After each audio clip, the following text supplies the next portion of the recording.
So I was very fortunate to get that kind of experience from someone, just in New York. So I felt very lucky. The medicine that they taught was really good as far as values of medicine. And I tried to enlist it, embrace it, and use it in my practice as I went along. Paging Dr. Cook. Paging Dr. Cook. Dr. Cook, you're wanted in the OR. Dr. Cook, you're wanted in the OR.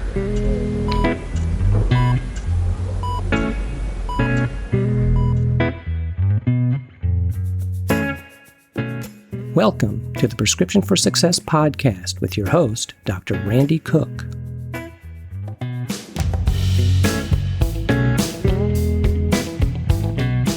Hello, everyone, and welcome to the Prescription for Success podcast. I'm your host, Dr. Randy Cook. As a reminder, Prescription for Success is a production of MD Coaches, providing leadership and executive coaching for physicians by physicians to overcome burnout, transition your career, develop as a leader, or whatever your goal might be. Visit MD Coaches on the web at mymdcoaches.com, because you're not in this alone. My interview guest today is a pediatrician and a highly respected authority on childhood developmental disorders, especially autism and the autism spectrum.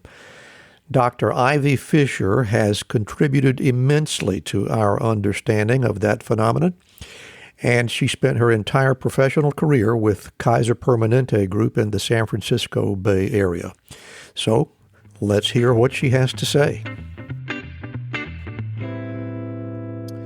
What a great pleasure it is for me today to be talking with Dr. Ivy Fisher, who is a pediatrician out in Hillsborough, California. Dr. Fisher, thank you so much for being with us today, and welcome to Prescription for Success. My privilege. It's an honor. I am really looking forward to this conversation because you are an expert in an area that I have always had a little bit of a fascination for. I know that probably sounds a little strange coming from a surgeon, but nonetheless, from afar, I have had a lot of curiosity about children with learning disabilities and the very sorts of things that you have become a prominent expert in. So I'm looking forward to that conversation. But before we get into that, as always on our show, we like to talk about your beginnings.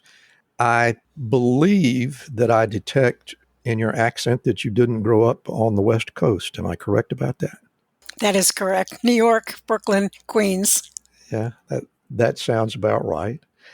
And at what stage of your life did you begin to think that medicine might be a career for you? Well, in my high school years, my mother passed away at 50. That was unfortunate, and it was very impacting. Wow. And she had breast cancer at 32, very young after she had me. Mm-hmm. And then she went 13 years pretty well, and then she got the cancer again, and then that was a fast process at about 3 years. And she was unable to attend my graduation from high school, and I was valedictorian, so it was very, very hard for me. Mm-hmm. But I forged through it, and I decided that, wow, if I could find an answer to this problem of cancer, mm-hmm. Wouldn't that be great? And that's mm-hmm. where my science interest came in, and then I followed that through college as well, and then went to medical school. And did you begin to have that interest toward the latter part of high school, or was it something that had been with you since it sounds like the battle with cancer was probably a prominent part of your growing up. Yeah, well, I was in a special science honors program, literally, that started from kindergarten to 12th grade. And it was a group of us, about 50 to 90 people, who did that science program. And in fact, we just went to our 50th year anniversary. Wow. And it was really fun to see everyone in a Chinese restaurant in Manhattan. And yeah, we just had a really great bond, and many of them went on to do amazing things. So they inspired me all the way through. And I would say that I did have a science and math background that was strong and thought I could pursue this if I chose to. And then in high school, I decided to pursue it. Well, now that brings up another question that I have. You and I are fairly similar in age, and I know there's a profound cultural difference between New York City and central Alabama, where I grew up. But in that era, I think it was fairly uncommon to see girls encouraged to follow a scientific discipline. Was it just profoundly different in New York, or? No, actually, it was pretty rare for women to go into science fields of interest, such as engineering, architecture, which really came about 10 or 15 years later. So I felt pretty honored that I was actually sort of forging the journey. But I didn't really think of it as a gender issue, but yeah. And, when I went to Stanford Med School for those 4 years, there were only 30. They had the most number of women in their med school class in the nation. So they had about 30%, about 30 people out of 100 were women, and that was phenomenally high. That's a big number. So I was pretty honored to be part of that and continue it on in my practice. Yeah. So undergraduate school at Brandeis was pretty much a cakewalk for you. No big issues there. It was just college, and you couldn't wait to get in medical school. Yeah, I actually did do college in 3 years instead of 4. I did one summer school course in physics with Dr. Albert Baez, which was Joni Baez's father. Wow. And his other daughter, Mimi. And we did a lot of guitar playing down in Harvard Square. My goodness. And that allowed me to graduate a year early. So that was really great. I had a lot of units. So I was very lucky that way. And so what made you decide to go to the opposite coast for medical school? Well, I actually took a year off after college, and I went to Israel, Scandinavia, and England to look at their socialized medicine, and got involved sort of with an internship there before I actually went to medical school because I thought I would like a little travel break. So I did that and loved it. And then I was ready to start medical school. So that was in, I think, 1973. What a great idea. I have often reflected on my own life, and I hate to personalize the program, but if somebody asked me what I would do differently, if I could go back and start all over again, I would take some time. Yeah. Between undergraduate school and medical school. And I'm just curious, how do you think you came by the insight or the wisdom or whatever we might call it for you to make that decision? You just really weren't in a hurry. Well, part of it was that I applied to Leopold Schepp Foundation. I just, in a whim, I didn't think I'd get it because there was so much competition even then. And it was a scholarship. I didn't have money really to travel. So I thought I would use this foundation to see if they would lend me some money. And in those days, $3,000 was a lot of money. It isn't Huge. now, but it would be equivalent to going on a $15,000 trip now. Yeah. So I did that and I got it, and they loved my ideas, and it was great. And I got to actually be furnished with that fund so I could do the work I did. And that led me to a love of travel. And I saw a perspective that was very global, which was a wonderful perspective because I've kept that travel global throughout my entire life. I love to travel, and in my retirement, I'm helping a lot of kids with their health. Do you think anything about that experience made you a better medical student? I think so. I think it contributed for sure. I had a better feeling, I think, of empathy and of different socioeconomic conditions that would lead these children to not get the kind of care that we got in the U.S. and other places like Switzerland and Norway. And, so I had that kind of global perspective, plus the disease was different. The diseases they had were much more impactful and difficult to manage. And it was a great staff. The staff were not MDs per se, but they were like what we would call in the States physician assistants. Yeah. And they could do IVs. They could handle emergencies better than me. They were amazing. And I was impressed with that. And so it was really good. So it sounds like there was a lot of really helpful acquired wisdom in that experience. And so that makes me very interested in what your medical school experience was like. I have an idea that it was probably not academically crushing for you. And if I'm wrong about that, I'm happy to hear that as well. But I'm wondering if the differences between the medicine that you saw in your travels versus what you were experiencing in your medical education ever caused you to question how we're doing things in the U.S. or did it have any effect on you at all during your medical student years? Yeah, well, I had a particularly unique experience for those 4 years at medical school. Every single person in it that was going to school with me were brilliant. And many of them went on with amazing ideas like HIV research, entrepreneur ownership of companies, doing a lot of diabetic care. They just were amazing. I had one woman who was anorexic herself and was able to publish so many articles for children's welfare. And this is the kind of group I had. And so, of course, I wanted to aspire just to be a part of it. Sure. And it was very awesome. And I actually was studying the helix at that time, the DNA helix, because Alan Berg, who won a Pulitzer Prize or one of those Academy Awards for it, was teaching it. And I had people like Linus Pauling with vitamin C. I had professors that were well known, but at that time I just thought they were a professor. Yeah. And read about them later and was just, blown away by their intelligence. So I was very fortunate to get that kind of experience from someone, just in New York. So I felt very lucky. The medicine that they taught was really good as far as values of medicine. And I tried to enlist it, embrace it, and use it in my practice as I went along. And upon your matriculation to medical school, did you know that it was going to be pediatrics from the start, or did you give it some time and make that decision later on? Yeah, I did surgical like you. I did some surgical rotations, and I did enjoy GYN because it was partly clinic work and it was partly delivering babies and it was partly surgical. So I got to use my strings.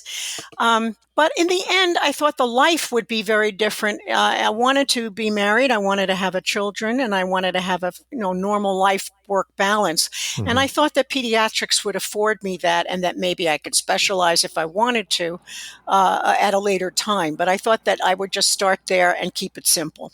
Did you stayed out on the West Coast for your residency? Did you feel like you had some hard choices in that regard, or did you did you think you wanted to stay there primarily because you liked California, or why Kaiser Permanente?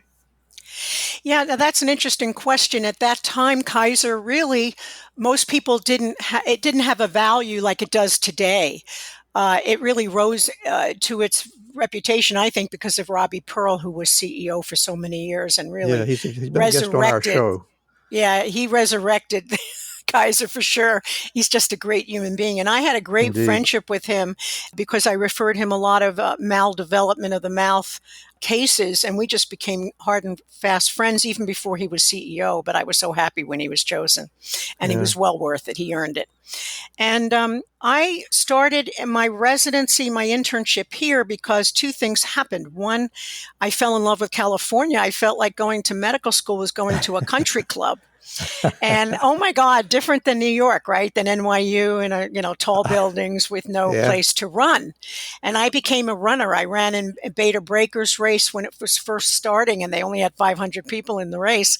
So I won one of those. That got my attention, and I decided that I would stay here for a while, at least through internship and residency, which I really enjoyed at San Francisco Kaiser. It no longer exists.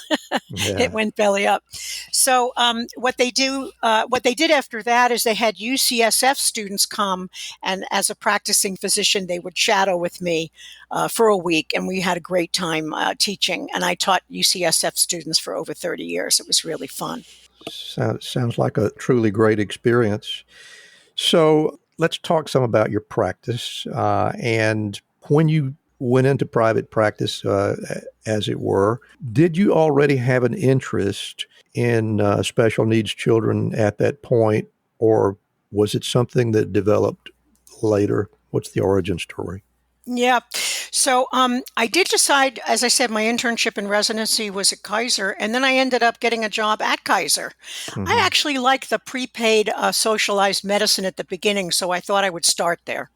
Mm-hmm. Rather than going to UCSF or Stanford, I thought it would be good to just try this pre-economic prevention of medicine rather than waiting till you get sick to treat. So I like that concept. And when I did start my job, it was in South San Francisco.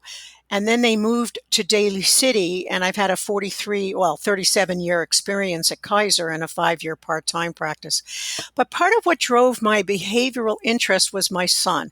I have 3 kids. They're all grown.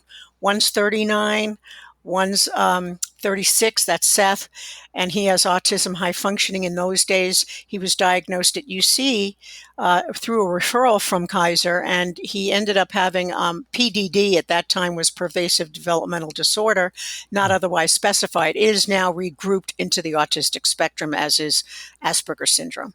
So he actually didn't have language till he was 3. His first word was mama. It's usually dada, so that I knew that was odd, but I was happy to hear it. By 5, it took him 2 years to access full language because he was pretty smart. Once he got it, he really got it, and he progressed forward very rapidly.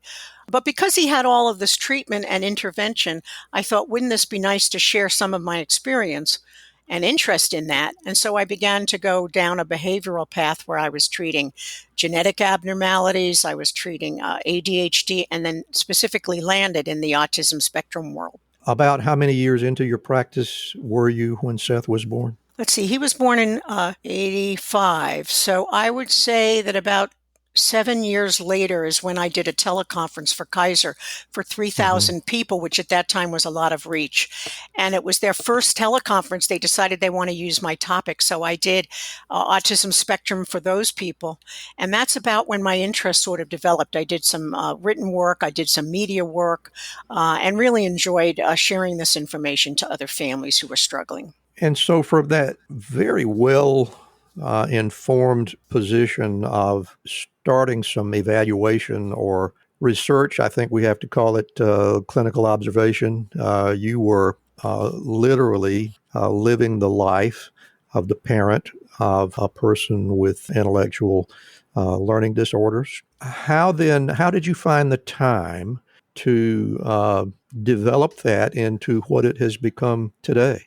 Because you still do a good bit of general pediatrics, I think, or do you not? Yes, I do. And it incorporates a lot of the patients who do have kids with autism as well. So I do both, but less often, less intense. But I would say that, the incidence of autism when I started back then and had that interest, there was really nobody and no resources. They didn't know much about it. The incidence was like cystic fibrosis. It was 1 out of 10,000, 1 out of 15,000.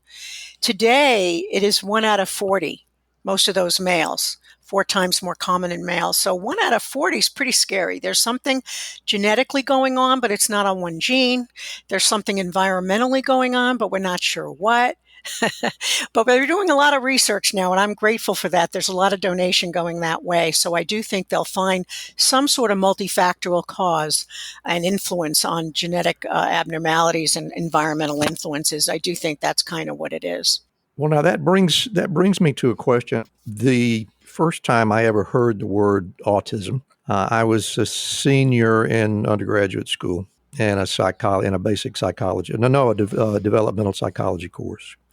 And to be honest, I don't know how much scholastic literature there was about the subject at the time, but that would have been around 1970 or 71. Right. During my entire 4 years in medical school, I can't remember if I heard it mentioned at all. Right. It was just not much of a conversation in the mid-70s through the 80s. So was I living in a vacuum or a time warp, or was that commonly the experience in the U.S. at that time? I think that was pretty common. It really wasn't until 1988 when Wakefield's flawed data came up and, said that measles causes autism, and it became a real controversy. And there were other issues too, but I would say in the late 80s, early 90s is when I came into view in terms of interest, and the timing was ripe for people to get updated information so that at least they could diagnose earlier than they were, because many kids got through the crack, and even medical students were not really aware enough that they could diagnose this at an earlier time so they would have better outcomes. So I kind of came in at a time when no one was doing anything, and I worked with the Developmental of Disability Department in Sacramento legislatively to write a book, or at least a manual, of how to teach doctors how to get this diagnosis and what to do and how to intervene and treat. So that was helpful. Yeah, so along the way, there's been a lot of improvement, I would say. Hi, I'm Rhonda Crow, founder and CEO for MD Coaches. Here on RX for Success, we interview a lot of great medical professionals on how they grew their careers, how they overcame challenges, and how they handle day-to-day work. I really hope you're getting a lot of great information. But if you're looking for an answer to a specific problem, management or administration challenge, or if you're feeling just a bit burnt out, like maybe you chose the wrong career, well, then there's a faster way to get the help you need. No, it's not counseling, it's coaching. RX for Success is produced by MD Coaches, a team of physicians who have been where you are. I know you're used to going it alone, but you don't have to. Get the support you need today. Visit us at mymdcoaches.com to schedule your complimentary consultation. Again, that's mymdcoaches.com, because you're not in this alone. We'll get back to our interview in just a moment, but right now I want to tell you a little bit about Physician Outlook. If you haven't discovered this remarkable magazine, please do so very soon. It was created by physicians for physicians to showcase the intersection between clinical and non-clinical interests, whether it's writing, painting, cooking, politics, and dozens of other topics. Physician Outlook gives a physician perspective. It's available online and in print.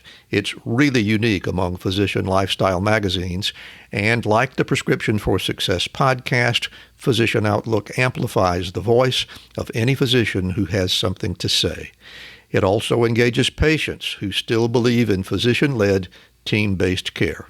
And Prescription for Success listeners can get 3 months free when you enter our promo code RX for Success and select the monthly option at checkout. That's a really great deal on this stunning publication. And now let's get back to today's interview.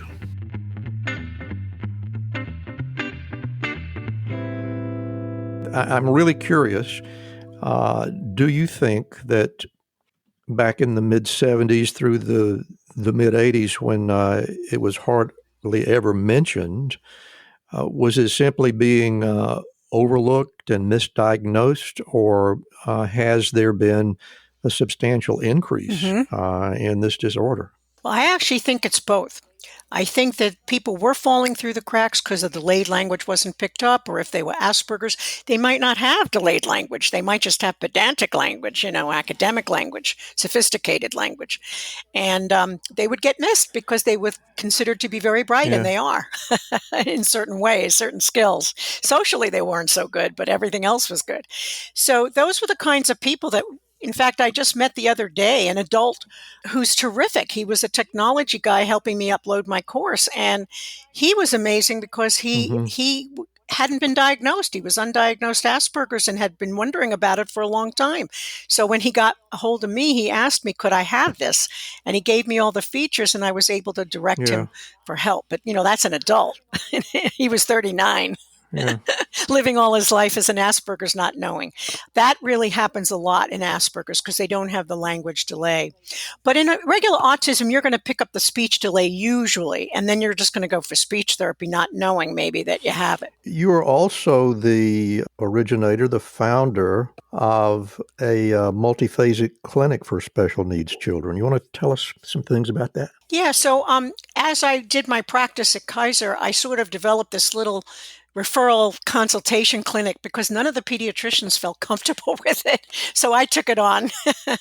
I felt very comfortable, and I didn't have any problems. So I coordinated it, though, with the psychological department, psychiatry, the psychiatrists, and the psychologists, and went to their meetings. And they finally did open up an autism spectrum disorder clinic not just that, but they had meetings and committees where everybody who was interested, and it was multi-departmental, became very interested in setting up something for autism for these children. So I was really happy to be a part of that. Well, it sure would be nice to think that that's going to happen everywhere. I'm sure it's a ways off, but what a great idea. Yep. Let's talk a little bit about some fairly substantial honors that have come your way. 2010, Cambridge Who's Who, Professor of the Year in Healthcare. That's pretty outstanding. Right. What was that experience like? It was fine. I mean, I didn't really come into this thinking about any awards or reinforcements. I did get a service improvement award from Kaiser just with my teleconference because it reached so many people and they got such great feedback from it, because that was at a time when parents were struggling, but nobody knew it. So that came out of the woodwork. I would just say that my focus has always been, my passion has always been to help others. But this is a way I thought I could help specifically because I had two hats. I had a mother hat of a child who I struggled with his behaviors in language and communication and social skills. And I still do. He's 36. He lives on his own, but he's still autistic, right? So there's still issues around hygiene. There's still issues about dating. He won't embrace my help like he did when he was younger. So there's these things like you need to go on the website where they help you make a date, but he doesn't act on it. And, it's really that passion that stems from my inside. You can't make that up. And, that really is the force that allowed me to do all these other things to help other families. Well, it must have been something that gave you at least some measure of pride. And I want to congratulate you on that. And before we get into your personal prescriptions for success, I just want to learn a little bit more about Seth.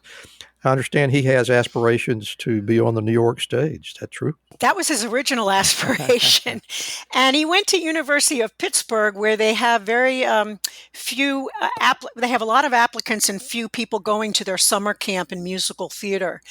I just thought we'd try it because he was such a good dancer at the time. He was so good with choreography. He made up steps himself, and he could have been a choreography teacher, but he didn't go that route. So I thought, okay, let's try this end of high school before college program. And he got in, and it served him well because he was away from home. He had to live with a roommate like a pre-college experience. He had to go on stage. He had to rehearse with a whole bunch of talented people.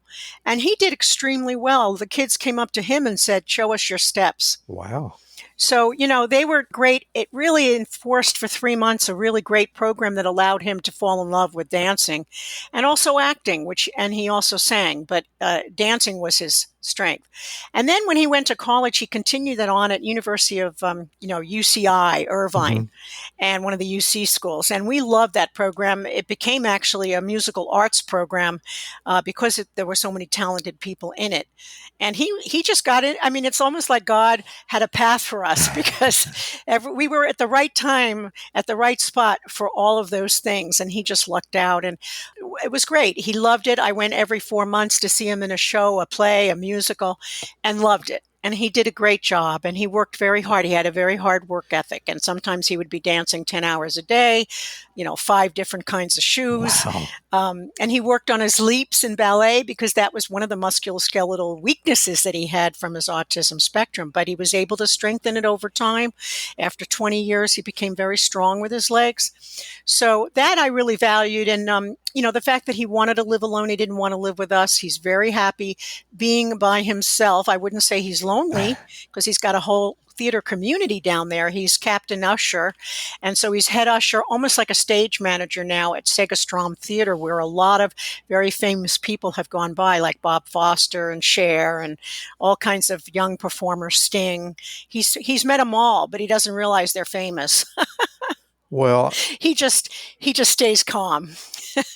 I'm sure you are very proud of him, and rightfully so. And I hope that he is very proud of himself. I bet he is. Yeah, he knows his strengths, so that's a good thing. Yeah, that's a great, great story, and I'm really grateful to you for sharing that with us.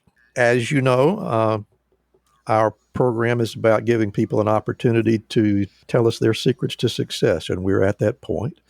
So I'm going to close my mic, and Dr. Ivy Fisher is going to give us her personal prescriptions for success. Well, the first one would be organizational skills as a physician anyway, because you do have to be efficient. And at that time, I was able to multitask a lot better than now at 69. But when I started in my late 20s, 29, I had to be very multitaskable. And, now that computers are a big part of what goes on in medicine and things like our artificial intelligence that they use in their practice, you do have to learn new skills. And you have to get good at them. And it does take time to do that. And, you're still giving hopefully good care to your patients, but you do have a lot more paperwork and documentation as a part of that. So that's just something to keep in mind. The balanced work-home life is important also. I always kept my passions up front. Interests, things like travel, volunteering, film. I love analysis of films. In fact, joined a club in Manhattan, New York. My mother-in-law turned me on to that. She knew I love film. And donating time and money, that's really the biggest joy in my life, is to be able to donate my time.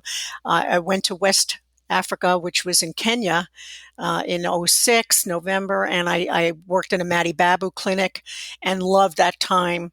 And even, taught UCS students that began to know about this program and came over. And it was like a lot of fun. And to see these kids get better with their health and their nutrition over time with our advice was great. And then I also worked in Haiti. In March of 17, I went to Haiti, and it was Cap-Haitian, and got to see all these kids, again, what good liquid nutrition or even regular nutrition could do to help spur their health. And that allowed them to get good educations, maybe out of the country, which is the poorest nation in the world. They were able to get scholarship, and many of them were able to go on to be physicians and other things. So that's really inspiring. And I had a take of that when I went for, just 6 days. We painted, we sterilized the water, and we fed these children and had the benefit of seeing that improvement. So those are the kinds of things that bring me joy. And the last thing I would say is just a positive attitude. It's so important to have a paradigm of upbeatness. When you're helping others, it sometimes can get burdening. It sometimes can get difficult and challenging. But I think if you take Dr. Scott Abramson, who did a wonderful podcast, who alluded to this, that selective listening is really more important than talking. Finding out what they need, finding out how you can better help them because you've listened, is really important. And those are really, Randy, my 3 life views on the matter, and hope that that's helpful to somebody else. I bet it will, and I appreciate you sharing your wisdom with us and taking the time to be with us today. It really has been a great honor for me, and I have enjoyed every minute of the conversation. Before we let you get away, I want to give you an opportunity to tell our audience where they can connect with you and what you're going to be up to in the near future. Well, thank you so much. I would say that they can connect with me by email, first of all, ivy5352@aol.com. And my cell phone is 650-245-8355, and I'm pretty good about getting back. I just uploaded a course that is digital. It's a digital product, so you do have to be online tech savvy that way.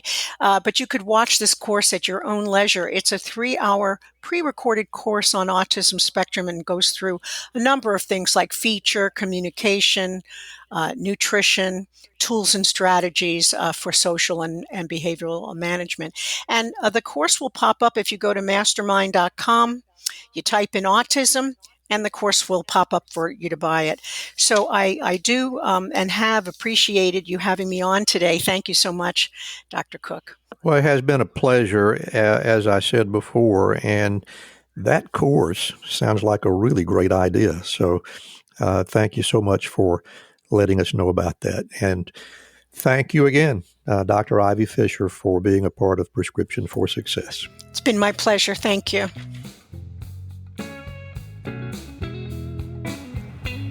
Thank you so much for joining us today, and thanks also to Ryan Jones, who created and performs our theme music for us. Remember that no matter where you listen to us, we'd really appreciate a review and hopefully a 5-star rating. Your feedback really does help us get better. Also, please visit our website at rxforsuccesspodcast.com, where you can become a subscriber and even offer your very own personal prescription for success on SpeakPipe. You just might hear it played back on one of our upcoming shows. And of course, be sure to fill your prescription for success with my next episode.